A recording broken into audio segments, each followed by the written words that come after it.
Good morning, all of you, and we are going to briefly discuss the different complications of allogenic hematopoietic stem cell transplant today. So there must be many students who have not done their BMT postings in the audience today, and allogenic transplant is actually a potentially curative procedure for many hematological malignancies and for many benign hematological disorders. However, BMT, which is also known as hematopoietic stem cell transplant, is a complex procedure and multiple complications can be anticipated during this.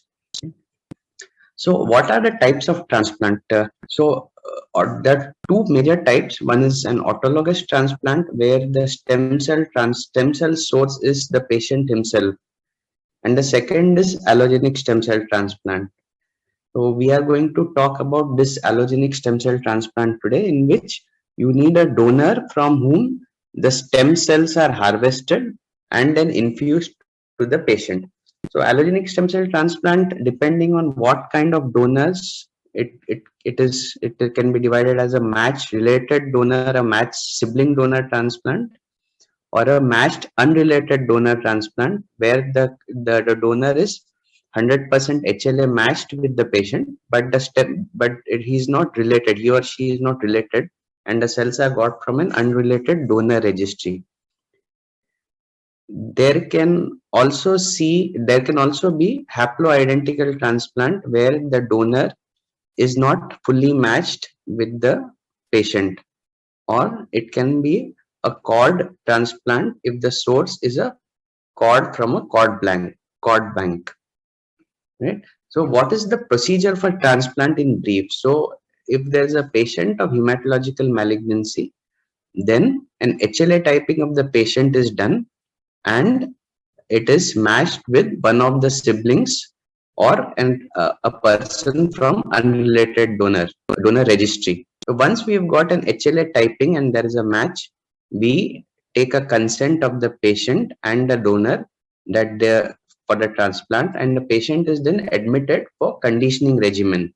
Now, conditioning regimen is the heart of the transplant, which includes giving the patient chemotherapy or with or without radiation, and this chemotherapy and radiation causes toxicity to the patient's marrow, and it also creates space for the donor cells to home into.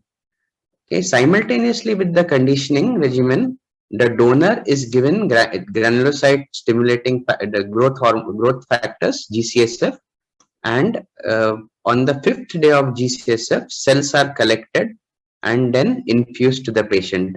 Now, because of the conditioning regimen, there is a lot of myelosuppression. The patient's WBC counts go down, the lymphocyte counts go down. But once the graft, that is the donor cells, engraft, the WBC cells start rising and the patient improves. So this is in brief how an allogenic stem cell transplant is conducted. So what are the indications for allogenic stem cell transplant? So the common indications are: one, in acute myeloid leukemia, it is offered to all high-risk cytogenetic patients and those with high-risk molecular features. And these are the patients whose long-term survival is very, very poor, less than 10% if they don't undergo a transplant. And whatever matched, whether it's a fully matched sibling, unrelated matched donor, or a haploidentical donor, these patients may be offered this transplant to improve their survival outcomes. For intermediate risk patients, it is if they have a matched sibling donor transplant, then an allogenic transplant is offered. But if there is no matched sibling donor transplant, since the risk of relapses is lower than a high risk AML, the transplant can be deferred to CR2 in the absence of matched sibling donor. Good risk patients have a better long-term survival, and generally transplants are not recommended in the first remission. However, if there is a relapse or there's an induction failure and the patients don't go into remission, then allogenic transplant can be offered. For all patients with therapy-related AML which have evolved from MDS, allogenic transplants are offered upfront because these patients do not have a good survival without a transplant. In acute lymphoblastic leukemia, all high-risk patients in the first remission, all standard risk patients who have not cleared their measurable residual disease, and all patients who are relapsed and in CR2 may be offered allogenic transplant. High risk myelodysplastic syndromes with excess blast 1 and 2 have poor survival, and they must be offered matched sibling donor, MUD or haplotransplant, whichever is best available. Okay, but many of the myelo MDS patients may be elderly and they may not be eligible for an allogenic transplant because of their age and comorbidities. Low risk patients may be, if low risk MDS patient may be managed conservatively initially. Chronic myeloid leukemia used to be one of the most common indications for transplant many decades earlier, but now with the availability of TKI, fewer and fewer CML patients undergo transplant. Although with TKIs they cannot be cured, they will have to take lifelong treatment. However, in patients of CML who are in blast crisis or accelerated phase to begin with, allogenic transplant may be offered because these patients have a poor long-term survival. Similarly, chronic CML CP patients who have failed second or third line of TKI, or patients who have a resistant mutation such as T315I, which have very poor response to TKI, can be offered allogenic stem cell transplant. The myelofibrosis is also one of the indications for transplant, especially with a high risk disease. In patients with polycythemia vera and the essential thrombocytosis, usually transplant is avoided because these patients have a very indolent course and have a good long-term survival even without a transplant. Hodgkin's lymphoma, non-Hodgkin's lymphoma, allogenic transplants are not generally indicated. Autologous transplant is usually the treatment of choice, as you had heard in the class last week. But in few patients of lymphomas who have relapsed in spite of an autologous transplant may have some benefit with allogenic transplant. CLL and multiple myeloma, allogenic transplants are generally not recommended because these are elderly patients and they don't do that well with allo transplant. For multiple myeloma, autologous transplants are the treatment of choice, are the part of standard treatment. Allo transplant can also be done in many benign hematological disorders, which we don't see at our institute. So what are the complications of transplant? So complications of transplant can be divided into two major categories. One is infectious complications and non-infectious complications. Non-infectious complications include graft versus host disease and few other disorders, which we'll be briefly talking about today. So infections are by and far the most common complications that we see during and after allogenic transplant.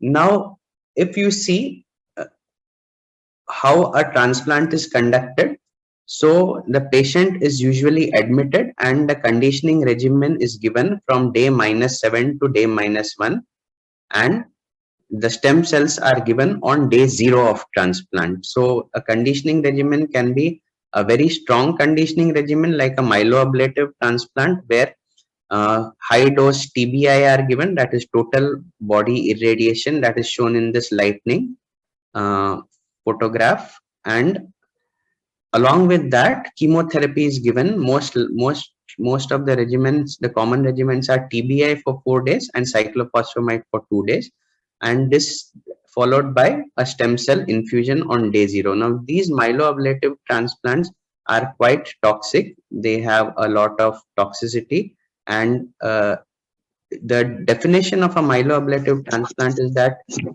if we don't give the stem cells on day 0, that because of the strong conditioning regimen, the patient's cell count will never recover. Compared to that, A non-myeloablative transplant is one in which the conditioning regimen is much milder and the cytopenias are not as bad as the myeloablative regimen. However, these patients do have neutropenia, however, but they tend to recover their cells much earlier. So non-myeloablative or reduced conditioning regimen, as also they are known as, are usually given to patients who are unfit or slightly elderly in age. Okay, so what you have to see here is that after day 0 of transplant, the patients remain cytopenic, severely neutropenic for around 1 or around 2 weeks to 3 weeks, after which the counts start improving.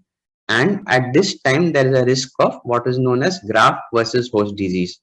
To prevent this graft versus host disease, these patients are given immunosuppressive regimens, which includes most common regimen include cyclosporin and methotrexate, or tacrolimus or methotrexate, or tacrolimus and MMF. Because of these immunosuppression, the patient have lymphocyte dysfunction for a long time till the immunosuppression is on. So these are the two reasons: pancytopenia because of conditioning regimen, and immunosuppression to prevent graft versus host disease, that leads to a state where the patients are at risk of infections post transplant. So why do these infections occur? So it occurs because of neutropenia and lymphocytopenia and lymphocyte dysfunction. So this is a graph showing how the immunity recovers post transplant. So if you see on the x-axis, there is time, and on the y-axis is the immunity. So for the first 10 days post transplant, the WBC counts are absolutely zero, and only after that the red line shows that the WBC counts start improving. The thymic dependent T cells take almost 6 months to improve. The immunoglobulin levels, which crash after the conditioning regimen, take around 6 months to about a year to improve, and the B cells come later on. So if you see, it takes almost a year for a transplant patient to develop normal immunity, and this first year of transplant is where the patient is much prone to infections. So what these infections are, depending on what duration of transplant the patient is. So this is the same chart that I had showed in the previous figure, that neutrophil take around 14 days to improve, NK cells take around 30 to 100 days, T cells take around 100 days, and B cells take almost 1 year or more to recover. So what kind of infection do we see at different time points post transplant? The most common infections are bacterial, viral, and fungal. Okay, we will first talk about bacterial infections. So bacterial infections are more common in the first 15 days post transplant, which is also known as pre-engraftment phase. Now, the whole transplant course can be divided into a pre-engraftment phase in the first 15 days, and early post engraftment phase, that is from 15 days to 100 days, and a late post engraftment phase from 100 days to up to 1 year post transplant. In the pre-engraftment phase, as we had seen in the immune reconstitution chart, the patient is severely neutropenic. The WBC counts are absolutely zero, and this is the reason why they are prone to more gram-negative and gram-positive infections. Once the counts improve on day 15, the incidence of gram-negative infections go down. But as the patient has dysfunction in other immune parameters, such as low immunoglobulin levels, infections with bacteria can still be seen. But in the delayed phase of transplant, what is more common are the encapsulated bacteria. This is because of relative poor opsonization function of the different immune cells, and also relative splenic dysfunction, that the encapsulated bacteria are more common in late phase. So in early phase, you have more gram-negative and gram-positive sepsis, and in the delayed phase, there are more encapsulated organism. So during the early phase, as I told you, there is neutropenia, but apart from that, there are certain other complications that also occur. One is that there is, because of the chemotherapy, there is a lot of mucosal damage, there is mucositis and oral ulcers, as well as diarrhea because of the intestinal mucositis, and this causes easy access for the gut and the oral flora to translocate into the hematogenous system and can lead to sepsis. Also, all these patients have either a central line or a Hickman cannula, because of which the skin barrier is compromised, and that can lead to easy translocation of bacteria into the body. So this is the reason why bacterial sepsis are more common in the first 15 days. After that, there is other reasons for bacterial infections. One is delayed, the poor cellular immunity and poor immunoglobulin levels. And if there is skin GVHD or gut GVHD, there is damage to the mucosa again around post engraftment period, and that can lead to bacterial sepsis.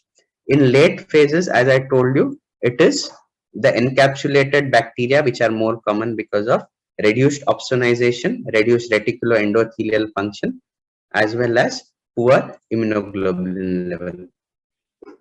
So bacterial pathogens account for more than 90% of the infection, and gram negative, especially the MDR gram negative, are the most virulent organism and are major causes of morbidity and mortality in our setup post-transplant.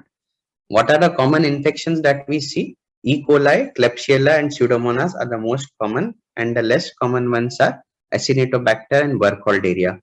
Enterococci are the most common gram-positive infections that we see. Staphylococcus aureus and epidermidis are less common in India, whereas in West, gram-positive infections are more common. So how do you treat these infections? So these gram-negative infections are treated just like patients of febrile neutropenia. Most patients will receive a broad spectrum beta-lactamase along with a beta-lactamase inhibitor as a first line. However, if the patient is severely sick or has a significant history of multi-drug resistance organisms earlier, then we can directly start with carbapenems in specific situations. But in general, the beta-lactamase and beta-lactamase inhibitors along with an aminoglycosides are the drug of choice. So patients should be examined daily, the blood culture should be taken, and depending on the culture, depending on the clinical picture and the site of infection, antibiotics are started, and most of these are empirical antibiotics, and these are continued till we have a culture, and later on the antibiotics may be modified as per the available blood culture or the body fluid cultures. Okay, if the patient does not respond to antibiotics, there is persistent fever or clinical deterioration, then a decision may be taken to upgrade antibiotics to carbapenems or colistin as per the situation merits.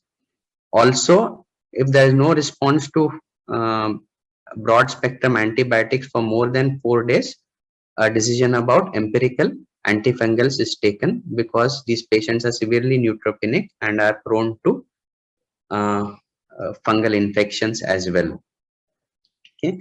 Other ancillary measures for bacterial infections such as GCSF, granulocyte infusions and immunoglobulin infusions have been used. However, these have not been conclusively proven to improve mortality due to infections post-transplant. Okay, so bacterial infections by far are the most common complications that we see amongst the infections post-transplant. The other infections that are common are viral infections and fungal infections. Now, viral infections usually occur after engraftment, that is post 15 days of transplantation. And the most common viral infections are cytomegalovirus, adenovirus, Epstein-Barr virus, different respiratory viruses, and less commonly BK virus and human herpes virus 6.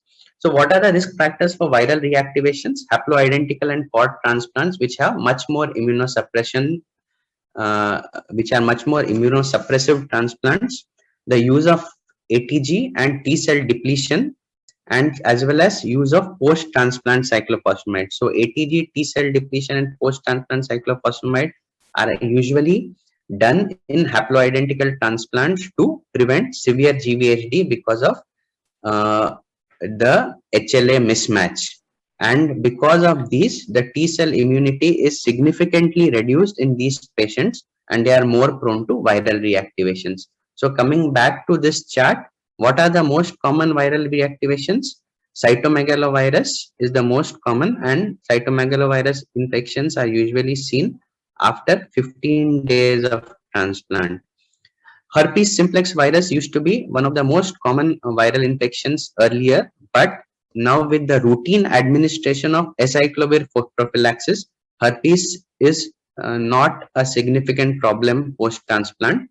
However, patients are prone to or at risk for herpes virus throughout the course of transplant, from the start of conditioning up to 1 year post-transplant. So, Asivir prophylaxis has to be given from the start of conditioning to at least 1 year post-transplant.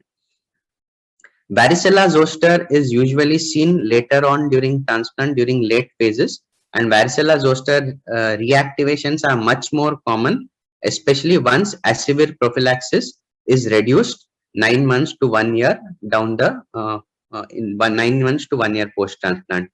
Respiratory and enteric viruses are seasonal and intermittent and depend on where the patient stays.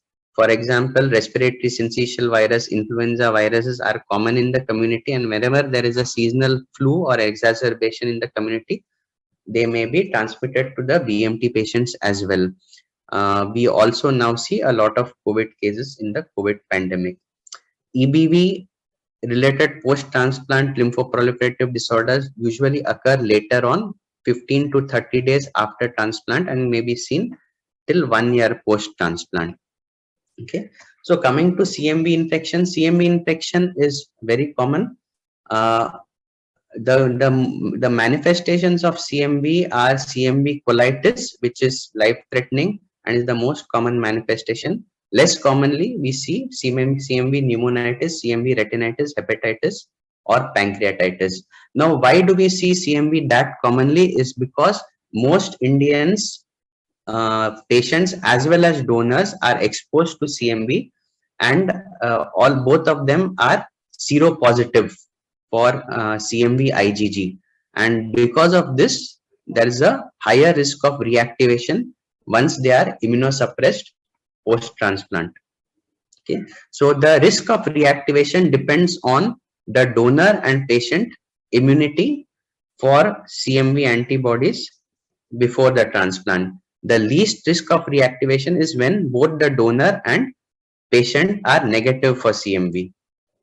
It also depends on the type of transplant. Cord blood transplants are historically the most prone for CMV reactivation with a rate of almost 50%, followed by matched unrelated donor transplants, matched sibling donor transplants, and they are least common in autologous transplants. With the more haploidentical transplant being more frequently done, haploidentical transplants are now the most common transplants where CMV reactivation occurs. In our own center, the CMV reactivation rates in haploidentical transplants are very high, up to the tune of 70%. So there is a high mortality once CMV causes end organ damage, especially CMV pneumonitis. However, this mortality is now considerably reduced with preemptive therapy with ganciclovir, where patients are monitored for CMV weekly, and when the CMV copy numbers start to rise more than 10 to the power 3, ganciclovir therapy is initiated and damage can be reduced and mortality be used for CMV. Cidofovir, foscarnet are the approved drugs, and letermovir has been approved for prophylaxis of CMV. The other more common viral infection is adenoviral infections, which can cause meningoencephalitis, keratoconjunctivitis, respiratory infections, hepatitis, gastroenteritis, and cystitis. And these are mainly transmitted through the droplet infection and from person to person. So adenoviral DNAmia and infections are more common in pediatric transplant compared to adult transplant, and the treatment of choice for them is cidofovir, and ribavirin has been used in some studies, however is not that effective against adenovirus. EBV related post transplant lymphoproliferative disorders, the risk of EBV related disorders range from 0.5 to 17%, and again are more common in transplant where there is a lot of T cell depletion, such as haploidentical and unrelated donor transplant, and is very low in sibling transplant. So different factors can affect the risk of EBV reactivation post-transplant. One is recipient's age. It is more common in elderly patients. It is more common in patients who have primary immunodeficiency disorder or patients who have been splenectomized. Also, it is more common in patients who are seronegative and are given stem cells from a seropositive EBV patient, right? So transplant, post-transplant lymphoproliferative disorder can be either early onset or late onset. Early onset is almost always associated with EBV proliferation, and they are usually polymorphic and less commonly have extranodal involvement. Whereas late onset PTLD usually present either as DLBCL, Burkitt's, or a monomorphic EBV reactivation. So what is the treatment of EBV reactivation and PTLD? So first and foremost, we reduce the immunosuppression, we stop the immunosuppression, and we give rituximab single agent weekly. So especially in early PTLD, which are polymorphic and do not have lymph nodal or extranodal involvement and present only as lymphocyte proliferation and high EBV copy number, just giving single agent rituximab weekly for 3 to 4 weeks is enough. But in late onset PTLD, which present as lymph nodes or extranodal masses, or present as a diffuse large B-cell lymphoma, are treated just like diffuse large B-cell lymphoma with R-CHOP regimen, and Burkitt's lymphoma is also treated accordingly with Burkitt's like regimen with R-EPOCH. So other common viruses that we frequently see are respiratory viruses, including influenza, parainfluenza, respiratory syncytial virus, and now with COVID virus. And the risk of mortality because of COVID is higher in these immunocompromised and BMT patients compared to normal patients, and the treatment of these respiratory viruses depend on the etiology. The influenza viruses are treated with neuraminase inhibitors like oseltamivir, and COVID patients are treated as per anti-COVID protocols. The viruses that are seen are BK viruses, which cause hemorrhagic cystitis post-transplant. So apart from bacterial and viral infections, fungal infections are also common.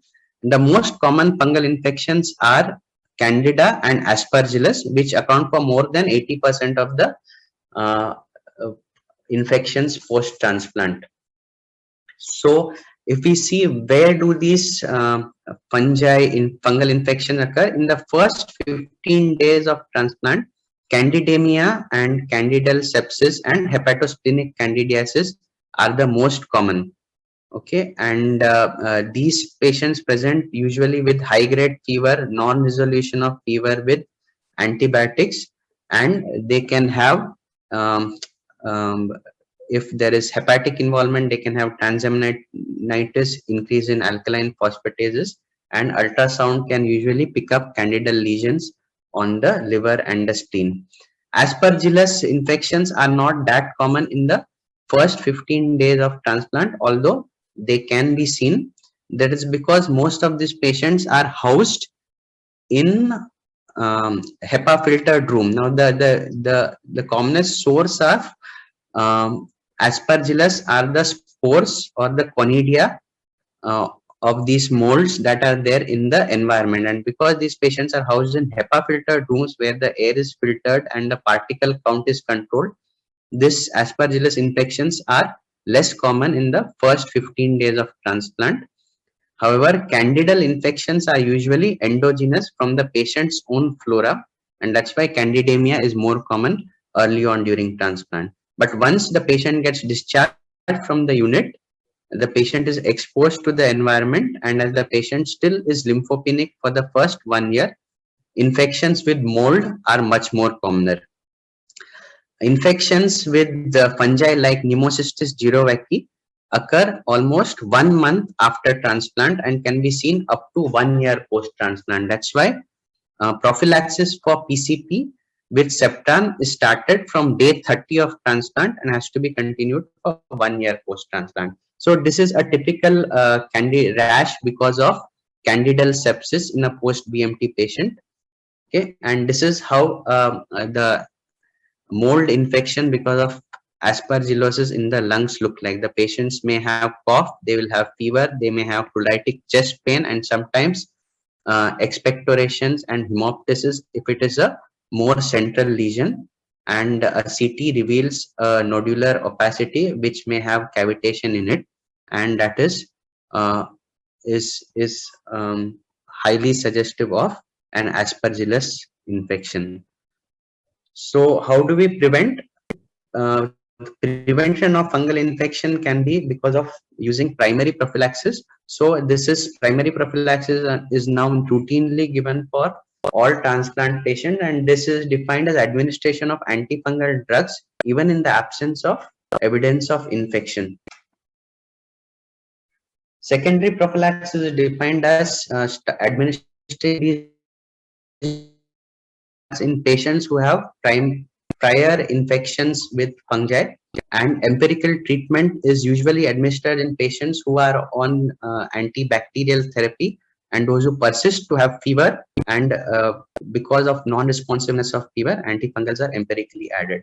So does a prophylactic regimen help in preventing fungal infection? There is a large randomized controlled trial of fluconazole to prevent infections in patients undergoing bone marrow transplant, and the risk of fungal infections was significantly lower when fluconazole was used compared to placebo. But as you know, fluconazole is a very narrow spectrum antifungal and does not have anti-mold properties. So fluconazole is now not used that frequently because of the high risk of mold infections in our setup, in Indian setup.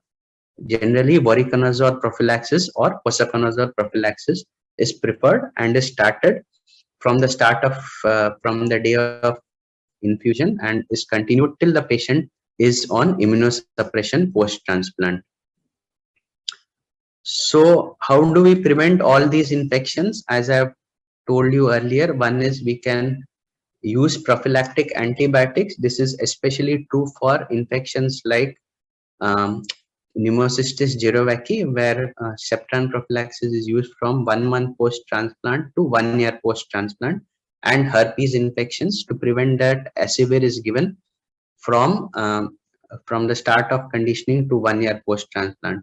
Routine use of prophylactic antibiotics like levofloxacin and metronidazole, which was although used earlier, have not been proven to improve outcomes post-transplant and are usually not recommended for antibacterial prophylaxis.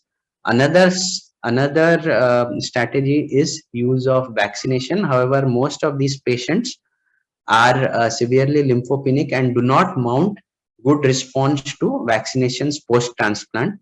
So vaccinations are given to these patients usually 9 months to 1 year post-transplant to vaccinations such as H influenza, pneumococcal influenza vaccines to prevent infections later on during transplants. So that is finishes with the brief overview of infectious complications. Now coming to non-infectious complications. So there is a gamut of non-infectious complications post-transplant, but the most common are uh, graft versus host disease, which I'll talk in a bit detail today. So for the students who have not done BMT posting, so what is this graft versus host disease? So what happens during transplant is the patient is given strong chemotherapy and donor cells are infused. Now these donor cells engraft in the patient and start proliferating and start circulating in the patient's body. So what happens is the body belongs to the patient, but the immunity actually belongs to the donor, because the T cells, the B cells, the neutrophils, the RBCs, and all the other hematological cells that are there in the body are actually of donor origin. Now, this actually is the crux of why allogenic transplants are successful. Now, the T cells are the main armamentarium of the success of allogenic transplant. What happens is these T cells are circulating in the body and they would detect any leukemic cell or a malignancy cell as a foreign cell and would mount immune response in these cells and would lead to cell kill. Now, this is the reason why patients who have a successful allogenic transplant go on to have a long-term cancer-free survival, because the T cells of the donor are continuously active, and the moment there is a small residual disease or clone of leukemic cell that comes up in the patient's body, these leukemic cells will be seen as foreign and they will be killed by the cell mediated immunity and by the donor T cells. So although this is the main reason for success of transplant, this is also the reason for one of the side effects of transplant, because these T cells will also see the patient's own body as a foreign tissue and will mount immune response against this tissue. And depending on where they act, if they act in the GI tract, they may give rise to a gastrointestinal GVHD. If they act on the skin, they will give rise to skin GVHD. So they can act against any of the tissues of the human body and give rise to graft versus host disease in that part of the body. So if you see a graft versus leukemia effect and graft versus host disease are two sides of the same coin, and we can usually not have one without having the other. What we hope after doing transplant is that the GVHD is not very severe. It is just very mild, such as a mild grade 1 skin GVHD or mild grade 1 oral GVHD, which will be not impairing the patient's life or day-to-day activity, but will be good enough for there to be a sustained graft versus leukemia effect to keep the leukemia under control. So by doing a transplant, what we are doing is we are doing this balancing act. We give immunosuppression to suppress the GVHD, and when we start reducing the suppression, the GVL or the graft versus leukemia effect starts kicking in and the disease goes into a prolonged remission. So there are two forms of GVHD that are seen post-transplant. One is acute GVHD and second is chronic GVHD. Now, acute GVHD typically occurs within the first 100 days of BMT, and it can affect mainly the GI tract, the skin, and the liver. If it occurs within the first 14 days, it is known as hyperacute GVHD. If it occurs between 14 days to 100 days, it is known as acute GVHD. Chronic GVHD usually occurs after 100 days of transplant. What are the risk factors for acute GVHD? First and foremost is the degree of HLA match. Half-match transplants or haplotransplants are much more notorious for producing bad GVHD compared to match sibling donor transplant. Also, unrelated donor transplants are more commonly, they can more commonly cause more GVHD. the donor age, the elderly patients, as well as use of doing an ABO incompatible transplants, as well as female donor to male recipient transplants are at higher risk of acute GVHD. Also, graft source.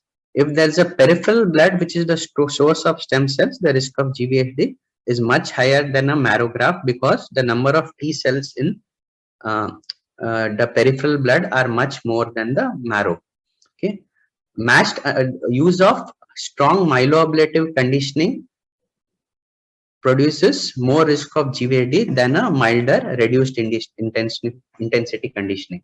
Now coming to why GVHD occurs. So as I told you that the conditioning regimen is also one of the reasons why GVHD occur. During conditioning regimen, what happens is there's a lot of damage to the host tissue. There's a lot of mucositis because of the conditioning regimen, that is the TBI and the chemotherapy that is used. There is damage to the different cells, and because of these damages, there are a lot of cell death and cell necrosis, and there is mucositis and inflammation and release of inflammatory cytokines like TNF alpha, interleukin 1, and different lipopolysaccharides because of bacterial infections that occur in these damaged tissues. Now, because of these cytokine milieu, the host antigen presenting cells are very active here. They take up the dead necrosed tissue in the mucositis or the damaged area, and then present it to the T cells. Now, once engraftment occurs, as I have told you, the T cells belong to the donor. The immunity belongs to the donor. Now, these donor T cells, when they come in contact with these antigen presenting cells, they recognize these molecules as foreign molecules, and the immune cascade is activated. So if there's a lot of tissue damage because of the myeloablative conditioning regimen, then the more there will be more inflammation and there will be more activation of these donor T cells. Once these donor T cells are active, they proliferate, the T helper cells increase, and these T helper cells, the cytotoxic T cells, the CD4, CD8 cells, then go and infiltrate the different organs on the body, and depending on which organs they infiltrate, they can cause inflammation and GVHD in that organ. Okay, if they infiltrate the gut, they can cause gut GVHD, which is the most common site of GVHD. All right. So the incidence of grade 2 to 4 GVHD is almost 33% to 40%. 30% in a matched sibling donor and 40 to 50% in an unrelated donor. And the incidence of gut, skin, and liver GVHD out of all GVHDs are 73, 70, and 44% respectively. Isolated liver GVHD is very less common, and GVHD usually occurs 3 weeks post transplant. The manifestations are profuse diarrhea, voluminous diarrhea, abdominal pain, and ileus in case of gut GVHD. Skin manifestations of GVHD are maculopapular rash, pruritus, and erythema, and severe regions can cause severe GVHD can cause bullous lesions. So this is a typical rash of a GVHD. It can affect the palms and soles of the patient as well. So GVHD, depending on what percentage of skin GVHD, depending on what percentage of body areas involved, can be graded as mild, moderate, or severe. Liver GVHD presents as hyperbilirubinemia, transaminitis, and hepatic dysfunction, and as I told earlier, is rarely seen solitarily. It is always associated with gut or skin GVHD. Now, GVHD can be graded according to the amount of body surface area that is involved, the degree of rise of bilirubin, and as well as the amount of diarrhea that is passed per day. And the mortality of the higher grade GVHDs are significantly worse than the lower grade GVHD. How do we manage GVHD? Mild skin GVLD can be managed with just topical steroid ointment if it is less than 50% of the body surface area. However, if there is gut GVLD, then usually systemic steroids are indicated because gut GVLD can be rapidly fatal if not treated. Steroids are the drug of choice, and methylprednisolone 1 to 2 milligram per kg is usually used. For patients who have less than grade 2 GVLD, can be treated with 1 milligram per kg per day of steroid. But if those who have grade 3 or grade 4 diarrhea usually must receive a higher dose of steroids for adequate control. Once the GVLD is controlled, steroids are gradually tapered from day 6 by 0.2 milligram per kg every week, and steroids are tapered and stopped. 50 to 60% patients of GVHD would respond to steroids. However, a small subset, around 30% of the patient, 25 to 30%, would be absolutely steroid refractory. That is, their GVHD will progress in spite of high dose corticosteroids. And some patients may have a stable, that is, less responsive GVHD and may take a longer time to respond to steroids. So,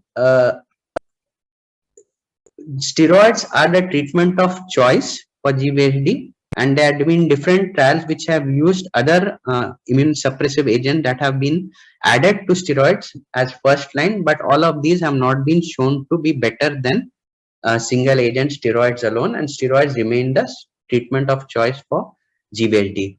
Patients with steroid refractory GVHD, however, do extremely poorly, and the 1 year mortality of these patients is as high as 80 to 90%. There is no regimen of choice for these patients because bactrizumab, infliximab have been used, and the outcomes even with these drugs are relatively suboptimal, as infection related mortality is the most common cause of death with these strong immunosuppressive agents.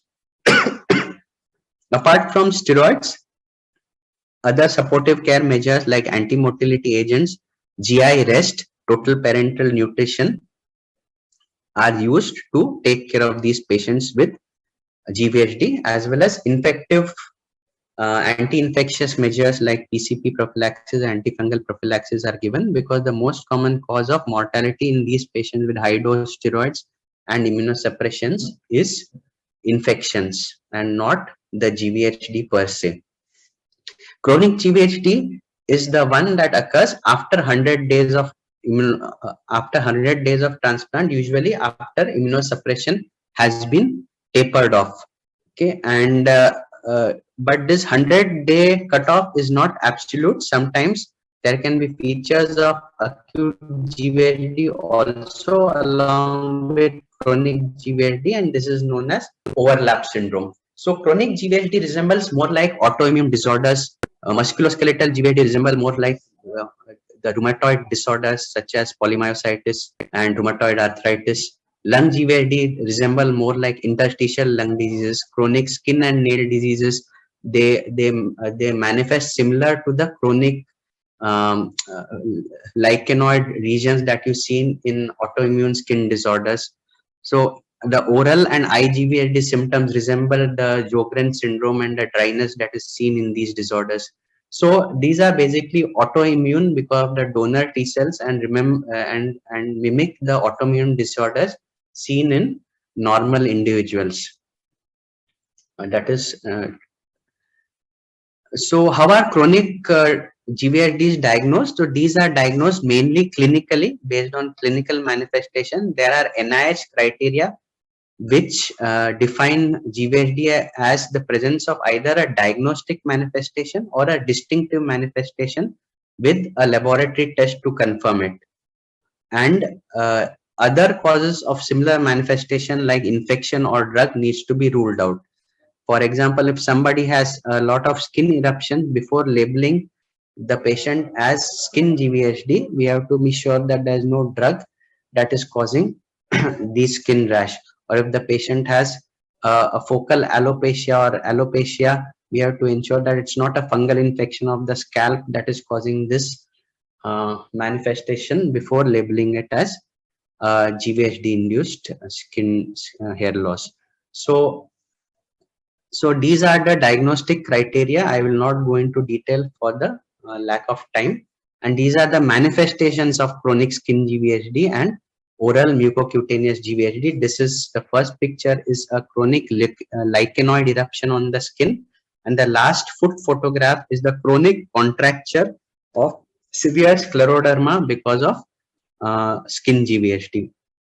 So these also can be graded as low grade, severe grade, depending on how severe the manifestation is in each disease. So there are gradings. It can lead to severe debilitating contractures, and these are the images of how we grade musculoskeletal disorder, where 7 is the least affected and 1 is the most affected musculoskeletal GVHD with significant contractures and difficulty in muscle movement and joint movement. So these patients with chronic GVHD are usually treated with prolonged immunosuppression, and they can be quite debilitating if these are not controlled, because they can lead to strictures or the muscles and the skin. There can be strictures in the penile dysfunction. There can be cosmetic problems because of skin involvement. Although these are not immediately life-threatening, the chronic disorders can cause significant debility. And supportive care measures such as eye care using moisturizing eye drop, artificial lenses, and physiotherapy to prevent contractures by exercise and sprints are as important as giving immunosuppression to these patients. There are certain other complications apart from GVHD, such as veno-occlusive disease. So these are actually seen early during the transplant, within the first 30 days of transplant, and because of severe hepatic damage because of the conditioning regimen, including TBI and myeloablative conditioning regimens such as busulfan and cyclophosphamide. And these are because of the chemotherapy toxins that tend to cause damage to the central area of the hepatocyte. There is thrombosis of the hepatic sinusoids and the veins, leading to hepatomegaly, jaundice, fluid retention, and other manifestations. So the criteria for diagnosis are presence of high bilirubin along with either painful hepatomegaly, weight gain, and ascites. And there are certain things that can help us to predict who will develop a bad veno-occlusive disease. Underlying diseases such as thalassemics, who have received a lot of transfusion and are iron overloaded, are prone to veno-occlusive disease. Also, patients who have received high doses of busulfan and cyclophosphamide are at risk of severe VOD.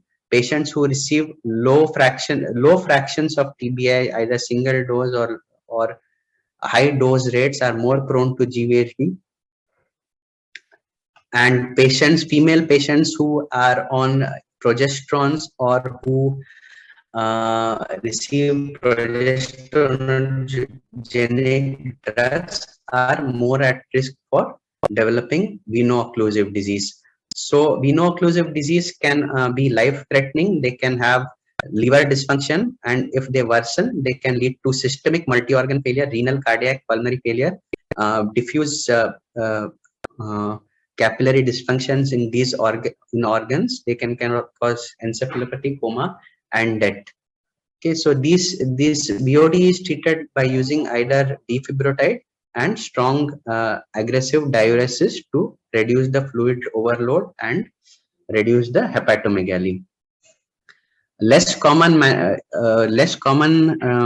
complications are transplant associated thrombotic microangiopathy, which are multi-system disorders and have high mortality.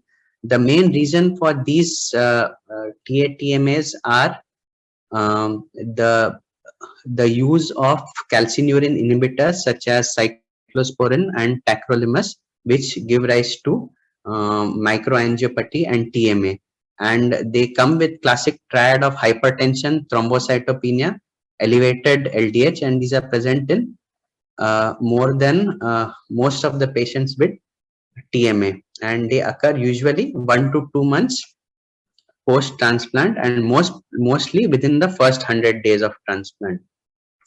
So they can present with renal injury, they can be complicated by renal injury, pulmonary dysfunction, diarrhea, ascites, and neurological effusion, pericardial effusion, pleural effusion, and ascites, and if uncontrolled, can lead to death.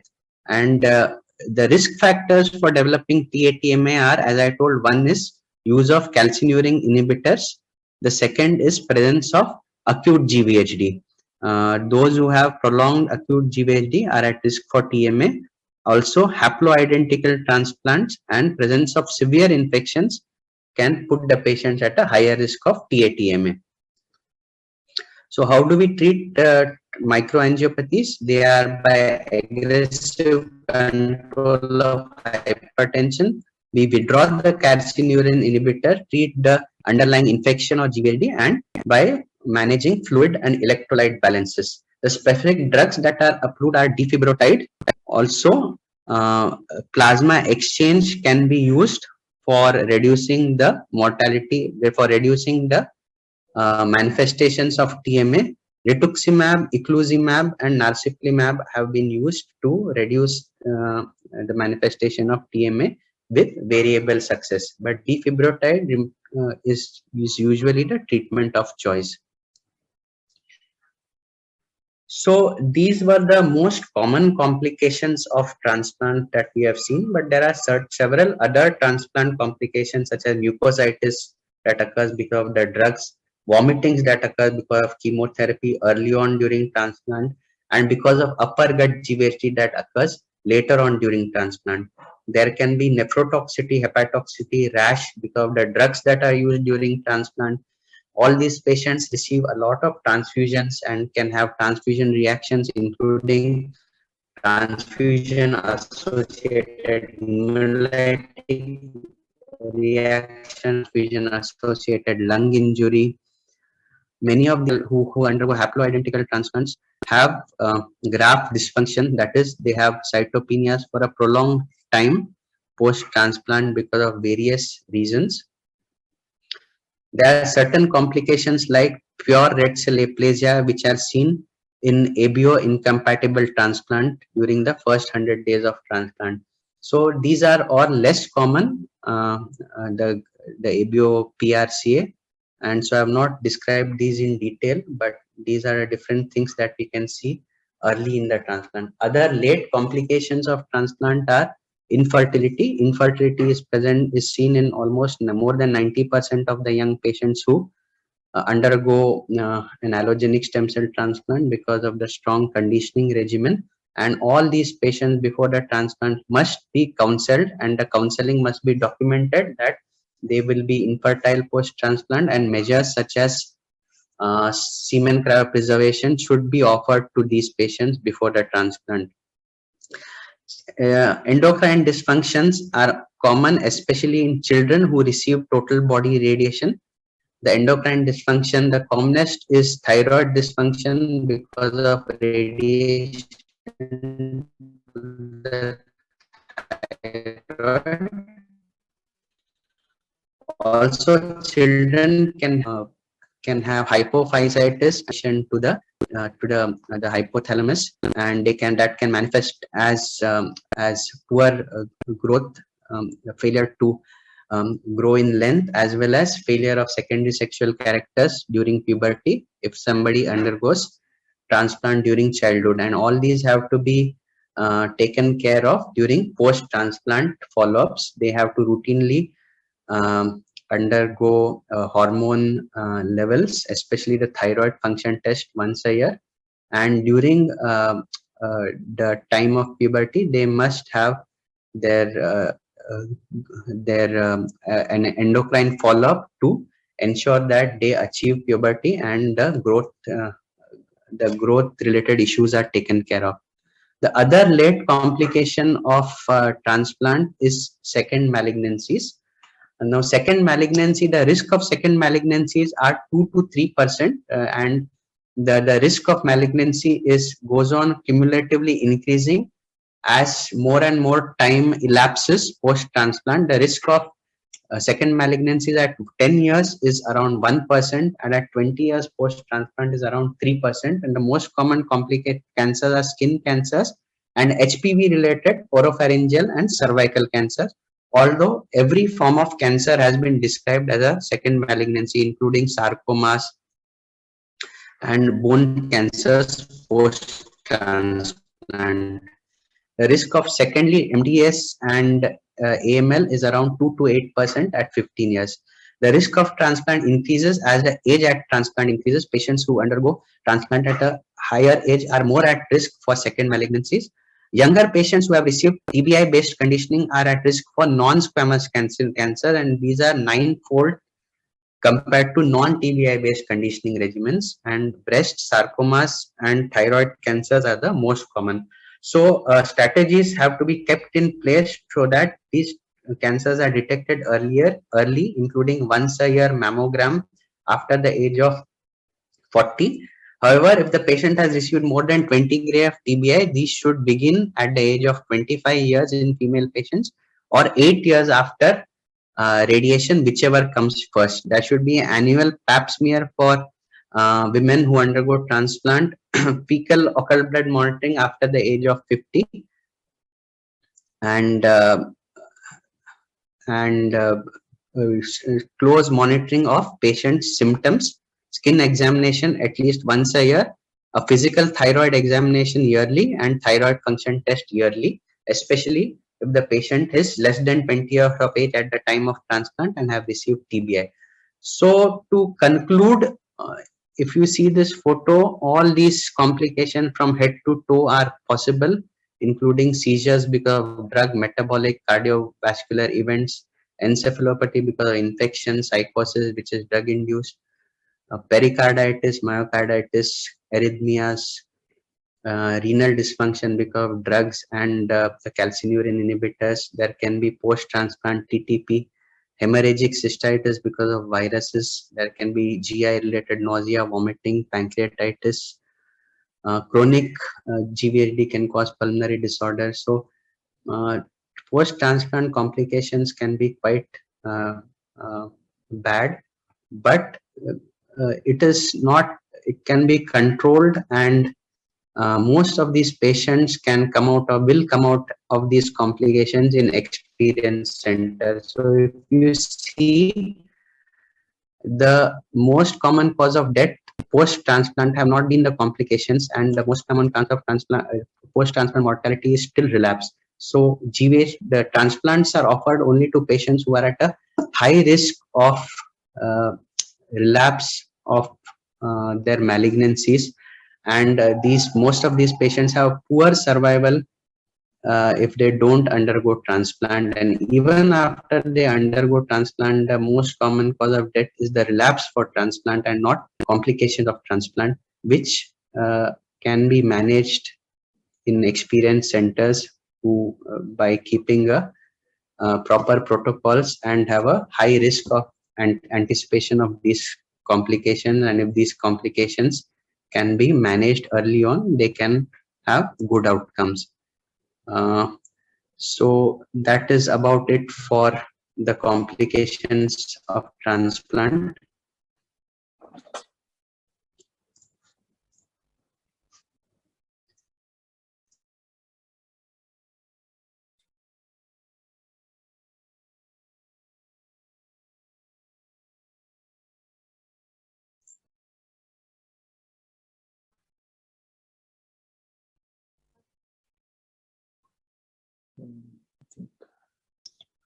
So there are no questions on the chat box. Yeah, there are no questions.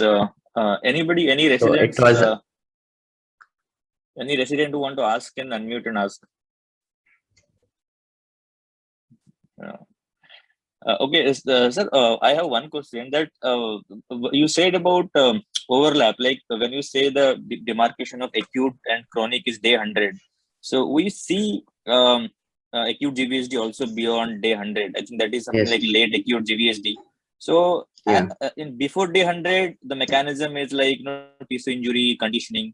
So what are the possible mechanism and what are the outcome of those late acute GVHD as compared to acute ones before day 100? So unlike the acute GVHD where the pathogenesis is very, I mean, it's relatively clear, the chronic GVHDs and the GVHDs that occur beyond day 100, their pathogenesis is not very clear. One of the main factors is the stopping of immunosuppression that tends to unmask these GVHDs and can cause manifestations of these acute GVHDs to occur along with the chronic GVHDs. Uh, these late these patients, the acute GVHDs that occur after day 100, they are a bit more difficult to control, but they do respond to steroid, and risk of, however, the steroid resistance is slightly higher in these patients. Yeah. The outcomes I think are not that great as compared to the outcome before day 100. Yes. And in an acute GVHD, what is the chances of steroid refractoriness and the outcomes before day 100? So it is almost 20 to 30% of the patient will develop steroid refractory GVHD, and it is very difficult to predict who will develop this steroid refractoriness upfront. It is only after 3 days of steroids that we come to know. But it is imperative to start steroids at the first suspicion of acute GVHD, and to rule out infective complications quite rapidly by using tests and clinical features. And if the patient is fitting into the clinical syndrome of an acute GVHD, not to hesitate to start the steroids, because delaying the start of steroids can kind of lead to bad GVHD outcomes. Thank you. I think Kumar sir is not there today, so I'll just brief the COVID positivity rate. So last 1 week, we again had a surge of cases. So as I said, in the last week, we had only 2 cases in a week.